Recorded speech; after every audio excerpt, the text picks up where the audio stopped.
नमस्कार दोस्तों, trading bye engineer के यूट्यूब चैनल में आपका स्वागत है। आज के वीडियो में हम भारती एयरटेल का कंप्लीट एनालिसिस देखेंगे भारती एयरटेल आज या फिर कल के ट्रेडिंग सेशन में कैसा परफॉर्म कर सकता है and even on the weekly time frames and the daily time frames की भारती एयरटेल अपकमिंग मंथ या फिर एक साल के अंदर कैसा परफॉर्मेंस हमें दे सकता है।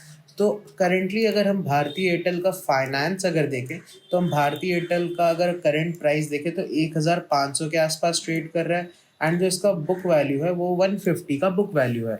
अगर हम मार्केट कैपिटलाइजेशन देखें तो 9 लाख करोड़ का मार्केट कैपिटलाइजेशन है, जो काफ़ी अच्छा बात है। इस कंपनी के बारे में काफ़ी बड़ी कंपनी है।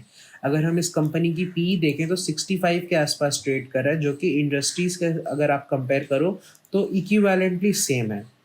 हम अगर इस कंपनी के ऑपरेटिंग प्रॉफिट्स अगर देखें, जहाँ पे इसने लास्ट क्वार्टर जो पोस्ट किए हैं, तो जो सेल्स हैं उसके, तो सेल्स में भी हमें ग्रोथ आते हुए देखे हैं पिछले क्वार्टर से। एंड अगर ऑपरेटिंग प्रॉफिट्स देखें तो उसमें भी हमें ग्रोथ आता हुआ दिखा है। अराउंड 10 to 12% का ग्रोथ हमें दिख रहा है पिछले क्वार्टर से। तो मेन यहाँ जो नेट प्रॉफिट जो होती है कंपनी की, वो पिछले क्वार्टर से हमें थोड़ी डिक्लाइनिंग होते हुए दिखी है, क्योंकि इस क्वार्टर में कंपनी के ऊपर कुछ एक्स्ट्रा एक्सपेंसेस थे, जिसकी वजह से इसकी प्रॉफिट गिरी है। अगर हम ईपीएस भी देखें तो 7.31 से गिर के 6.31 तक इस क्वार्टर्स में आ गया है।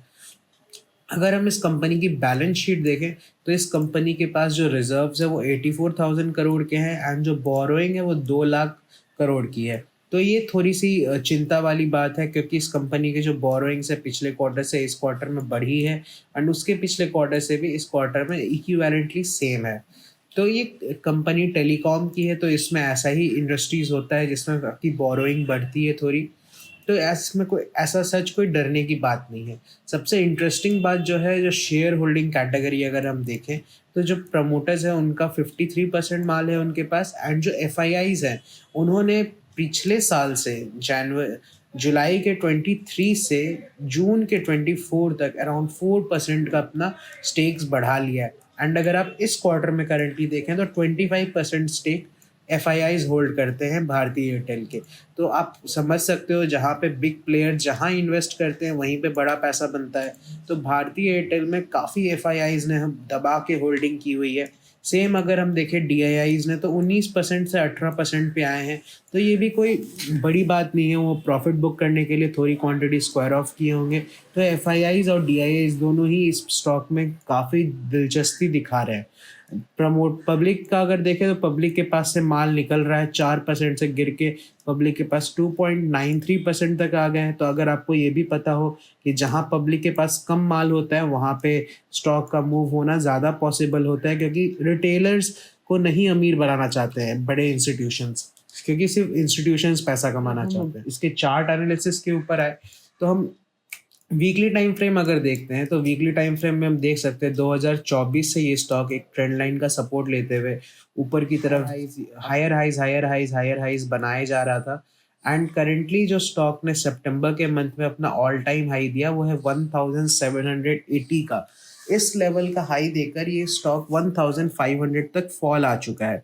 तो अगर हम इसको छोटे टाइम फ्रेम में और देखें, डेली टाइम फ्रेम में अगर हम देखें तो हम देख सकते हैं कि एक पहला जो हमें कंफर्म ब्रेक ऑफ स्ट्रक्चर मिला था वो अक्टूबर के मंथ में मिला था, जिससे हमें कंफर्मेशन हुआ कि ये स्टॉक थोड़ा सा सेलिंग प्रेशर इस स्टॉक में स्टार्ट हो सकता है, क्योंकि इसने नीचे की तरफ ब्रेक ऑफ स्ट्रक्चर दिया। फिर अगर हम देखें इसको और छोटे टाइम फ्रेम में 1 आवर में अगर हम इसे देखने जाएं, क्योंकि अगर हमें ट्रेड करना है इस स्टॉक में तो हमें 1 आवर में ही एनालाइज करना पड़ेगा, क्योंकि 1 आवर में हमें मेन ट्रेंड पता चलेगा स्टॉक का, जिससे हम पता कर सकते हैं कि हमें किस डायरेक्शन में ट्रेड लेना है। एंड छोटे टाइम फ्रेम्स में हम जाके एंट्री प्लान कर सकते हैं अपना। सो हम अगर देखें इस जोन में तो हमें यहाँ पे ये जो सप्लाई जोन था, यहाँ पे हमें एक सप्लाई जोन क्रिएट होता हुआ दिखा because of this break of structure. इस ब्रेक ऑफ स्ट्रक्चर के पास ये सप्लाई जोन कंफर्म हो गया and after tapping of this zone यहाँ से सेलिंग प्रेशर स्टार्ट हो गया इस स्टॉक में। बट हमने वेट किया इस स्टॉक में कि जब तक हमें कंफर्मेशन ना मिले तब तक हम इसमें ट्रेड ना लें। And this was the new break of structure, जिसके बाद हम कंफर्म हो गए कि ये स्टॉक डाउन ट्रेंड में शिफ्ट हो रहा है। And with the help of this trend line हमने इस ट्रेंड लाइन को आइडेंटिफाई किया। तो थर्ड टैप इन था ट्रेंड लाइन का, वहाँ पे हमने एंट्री प्लान किया था। एंड हमने जो प्रीवियस हाइस थे इसके ऊपर अपना स्टॉप लॉस रखा था and we were expecting the targets to the nearest, जो हमारा जो डिमांड जोन था नियरेस्ट, क्योंकि यही डिमांड जोन है अपने पास, जो नियरेस्ट डिमांड जोन था, तो हम लोग ने यहाँ तक वेट किया प्राइस का आने का। And this was a beautiful trade of 1:4 our trade, जिसमें हमने 4% के आसपास मूव कैप्चर किया भारतीय एयरटेल में। अब हम देख सकते हैं कि ये जो नीचे की तरफ से जो ट्रेंड लाइन आ रहा था, जिसके ऊपर भारतीय एयरटेल को सपोर्ट लेकर ऊपर की तरफ जाना था, हमने देखा कि इस ट्रेंड लाइन का यहाँ पे ब्रेकडाउन आया है। एंड ब्रेकडाउन आया है 4 नवंबर के आसपास को, एंड ये यहाँ पे सस्टेन कर रहा था। तो हमने फिर वापस से इसको छोटे टाइम फ्रेम में गए और इसको एनालाइज किया। तो छोटे टाइम फ्रेम में हम देख सकते हैं कि after the breakdown, when the breakdown happened, जब इस ट्रेंड लाइन का भी ब्रेकडाउन आया, इस ट्रेंड लाइन का ब्रेकडाउन आने के बाद स्टॉक वापस से एक फॉल दिया, जिसमें हमने कंफर्म किया कि इसमें एक वापस से नीचे की तरफ ब्रेक ऑफ स्ट्रक्चर बनते हुए जा रहा है।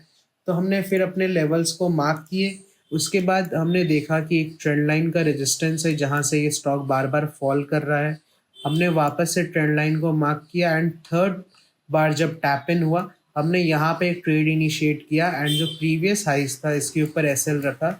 एंड करेंटली ये ट्रेड हमारा चल रहा है, जिसमें हम एक्सपेक्टिंग टारगेट बुक करेंगे अपने 1530 के आसपास। एंड ये ट्रेड काफ़ी नीचे तक आ चुका है। हम लोग ने अपना स्टॉप लॉसेस को भी ट्रेल करके कॉस्ट टू कॉस्ट रख लिया है एंड हम वेट कर रहे हैं to the targets to be get triggered from Bharti Airtel.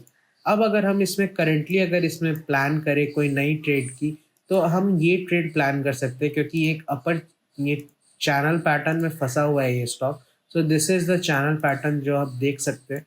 तो इसमें हम ये लॉन्ग्स पोजीशन अपने जो सबसे नीचे के लेवल से यहाँ से प्लान कर सकते हैं with small stop loss of around 5%। And हम लोग इस ट्रेंड लाइन का हाइस को टारगेट कर सकते हैं जो कि 4% के आसपास हमारा फर्स्ट इनिशियल टारगेट्स हमें इंट्राडे में मिल सकते हैं। ये सिर्फ इंट्राडे पोजीशन है जिसको आप छोटे टाइम फ्रेम में 15 या फिर 5 मिनट्स के टाइम फ्रेम में आप ले सकते हो, but this is not the trade for the long term. अगर हम लॉन्ग टर्म के लिए ट्रेड अगर देखें, तो हमारे पास जो नियरेस्ट डिमांड जोन है, ये जो डिमांड जोन है यहाँ पे आप देख सकते हो, क्योंकि यहाँ पे डिमांड बना हुआ था प्रीवियस ट्रेंड लाइन से, जब सपोर्ट लेकर ये ऊपर की तरफ निकला तो यहाँ पे प्रीवियसली डिमांड जोन बना हुआ था। तो हम अभी वेट करेंगे कि स्टॉक आए इस डिमांड जोन के पास, टैप इन हो और थोड़ा सा यहाँ सस्टेन करे स्टॉक। सस्टेन करके अगर ब्रेकआउट देता है ये ऊपर की तरफ, जहाँ पे हमें ये 1550 के आसपास अगर मिलता है, तो हम इसमें एक अच्छा सा लॉन्ग प्लान कर सकते हैं, जो कि हमारा इनिशियल टारगेट्स जो हमारे को 1680 का टारगेट्स हमें ये स्टॉक देता हुआ दिखेगा। हम अगर यहाँ से डिमांड से अगर लॉन्ग पोजीशंस क्रिएट करें, so this will be a stop loss of around like 1%। And जो जहाँ से ब्रेकडाउन आया था हम वहाँ तक के टारगेट्स एक्सपेक्ट कर सकते हैं इनिशियली। एंड अगर इस जोन का भी ब्रेकआउट आता है तो हम फर्दर टारगेट्स जो है अपने 1740 के आसपास भी एक्सपेक्ट कर सकते हैं। एंड अगर स्टॉक 1740 तक जाता है तो आप एक्सपेक्टिंग टारगेट्स आप 1850 के भी कर सकते हैं, क्योंकि अगर हम इसमें अगर फिबोनाची अगर लगाए, तो जो हमारे जो नियरेस्ट टारगेट्स जो बन के आ रहे हैं वो टारगेट्स हैं अराउंड अराउंड 1900 के लेवल्स। तो आप 1900 के लेवल्स तक भी भारतीय एयरटेल को जाते हुए देख सकते हो रिसेंट डेज में, क्योंकि इस स्टॉक का जो फंडामेंटल्स हमने देखा है काफ़ी अच्छा है। बस इस स्टॉक को एक हायर हाई बनाना है। जब तक ये लो हाइज बनाते रहेगा तब तक ये स्टॉक में अप ट्रेंड कंफर्म नहीं होगा। जब ये एक बार भी हायर हाई बनाए, अपना प्रीवियस जो हाई है इसको तोड़ के ऊपर की तरफ एक बार भी क्लोजिंग करे, तब हम कंफर्म कर सकते हैं कि भारतीय एयरटेल में अप ट्रेंड की तरफ शिफ्टिंग होना शुरू हो चुकी है। एंड हम लॉन्ग टर्म्स का जो ट्रेड होगा वो लॉन्ग की तरफ ही प्लान करेंगे। बट उसके पहले करेंटली हम सारे शॉर्ट ट्रेड्स में ही रहेंगे। एंड स्कैल्पिंग के लिए हम ऑब्वियसली लॉन्ग्स ले सकते हैं। तो हम जो हमारा जो अभी रिसेंट ट्रेड होगा वो अराउंड 1530 के आसपास होगा, जो कि हमें लॉन्ग देगा 1580 तक का, जिसमें हमारा स्टॉप लॉस रहेगा अराउंड 1520 के आसपास। तो आप देख सकते हो काफ़ी छोटा स्टॉप लॉस है 0.7%, जिसके अगेंस्ट में आपको 3 to 3.4% का टारगेट्स मिलेगा। And this trade is also beautiful trade because इसका जो रिस्क टू रिवॉर्ड है 4:1 का ट्रेड है।